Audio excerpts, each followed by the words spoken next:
Hello, and thank you for joining me. I've got a pretty quick one for you today. As we march onward into September, we sink deeper and deeper into fall, and what is fall cooking without some apples? Cliche as it might be, I love going out into an orchard in the fall and grabbing some apples right off the tree myself. But if you are anything like me, you usually get carried away and end up picking way too many. So after the apple pie, apple crumble, and apple turnovers, what are you supposed to do? Well, today I want to introduce you to a really great preserve made with apples called apple butter. Don't let the name fool you though, there actually isn't any dairy involved at all. It gets the name apple butter from the smooth and creamy texture of the final product.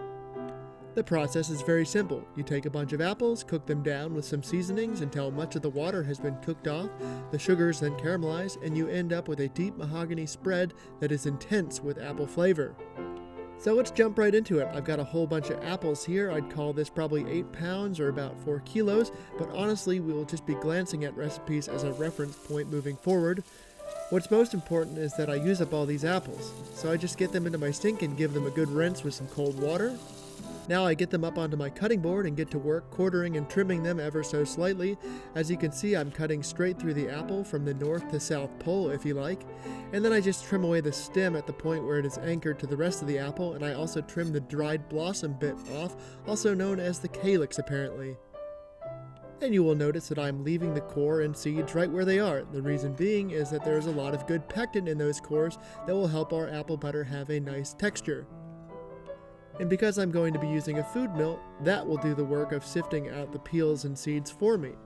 Now if you don't have a food mill or a sieve, you will want to take out the seeds and tough part of the core and consider adding some pectin.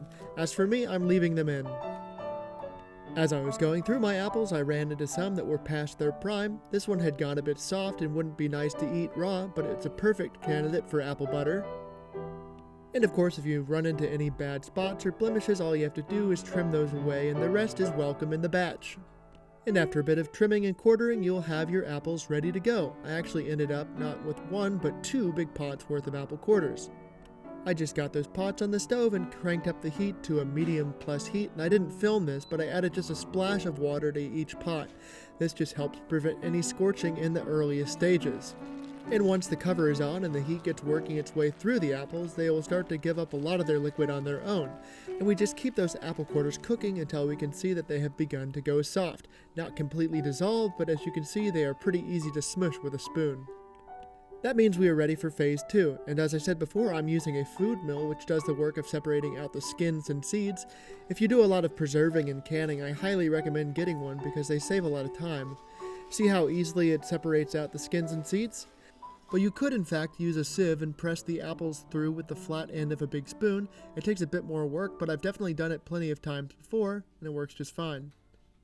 And in both cases, make sure to remember to scrape down the underside of the implement to make sure you get all that hard-earned apple puree. But either route, after we get rid of the undesirable parts, we should be left with a rough apple puree. And because I'm such a frugal-minded cook, I feel like there is still a little potential in what gets left in the food mill, so I scrape that out into another pot, add some water, bring it up to a simmer, and essentially make an apple scrap tea, which I will use in the next stage. I started with 2 pots of apple quarters, but after processing, I've managed to fit the puree from both into 1 pot. Just barely. And now we need to talk about sugar, so bear with me for a second. Recipes for apple butter vary widely with how much sugar they call for, so follow your taste. If you love it sweet, pick a recipe with a higher amount of sugar. If you like it less saccharine, be more conservative with the sugar. Either way, I think it's important to have some kind of rough estimate for what you add instead of just eyeballing it. One recipe that I was referencing called for 1/3 of a cup to 1/2 cup of sugar for every 1 cup of apple puree, but for this 4.5 quarts that I have here, on the high end that would have been 9 cups of sugar, about 1800 grams, which just seemed a little crazy to me, so I ended up going with about half of that. But still, it was nice to have some sort of ratio in mind. And so I have here about 1 quart of sugar, which is about 800 grams, half regular white and half brown for depth of flavor.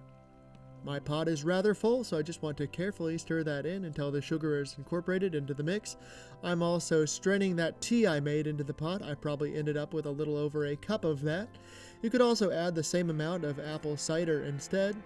And speaking of apple cider, I've got some nice apple cider vinegar here, and I'm adding a good glug to the tune of a half cup, but I think you could get away with a full cup. Don't worry with all the sugar, this won't make it sour, it just gives it a bright apple kick. And now we just let it ride over medium-low heat for a good couple of hours or until we get to the consistency we like, making sure to stir every so often to prevent scorching. While the stovetop method is faster, I do understand why some people opt for the slow cooker, because this is a messy process. But hey, you probably will only do this about once a year, and messiness is part of the tradition. It's fun to imagine the monks of the Rhineland in the Middle Ages stirring these big bubbling cauldrons and trying not to get it all over their robes. That being said, make sure you exercise some caution when going in for the stir. I do this method where I just slide the lid partially off and use the gap to get my spoon in there and move things around. And eventually, after enough time and gentle heat and stirring and caramelization, you'll end up here, at a deep, shiny mahogany color. And there are some clumps from a slight bit of scorching, but just as the mess is a somewhat inevitable part of the process, so too is a bit of extra browned clumps. I'm pretty convinced the monks dealt with that also. As long as you didn't let the apple butter get really burnt, these little clumps will be just fine and in fact add some depth of flavor. And speaking of flavor, for our last addition we have some spices. I've got a bit of cinnamon here that I just shake in. I also like to grate in some fresh nutmeg. And I also blended up a few cloves. But ultimately I have a light hand with the spices because I don't want to overpower the primary taste of apple. But feel free to go full pumpkin spice crazy if that's what you're into. After we get those spices stirred in, we are basically ready to go, but as a final touch, if you have an immersion blender, you can blend up everything, which will result in an extra smooth and silky texture, as you can see here. And as always, if you're planning to can, follow the proper procedures. I'll just be storing this batch in the fridge. Actually, compared to other preserves, even without canning, this apple butter will last for multiple months if refrigerated. But that's it, folks. As for how to enjoy, it's great on a piece of buttered bread, great with some cheese, great folded into some ice cream, or incorporated into a layered pastry. However, as a southern boy, my favorite is probably putting a dollop on top of a hot buttered biscuit. To abuse a cliche phrase, it just melts in your mouth. And thank you for joining me today. I hope you enjoyed this look at a slightly messy yet very rewarding process. It really is a great way to use up all those leftover apples after you run out of other ideas. And as with any good preserve, it should save the spirit and magic of the season for months. You can take a trip back to autumn once the cold winter has arrived. If you liked watching this video, don't forget to click that like button accordingly. Comment if you have anything to add or just want to say hi. And of course, clicking subscribe gives you easier access to all of my videos in the collection and makes me feel like the effort I'm putting in is reaching folks, so don't be shy. And until next time, cheers!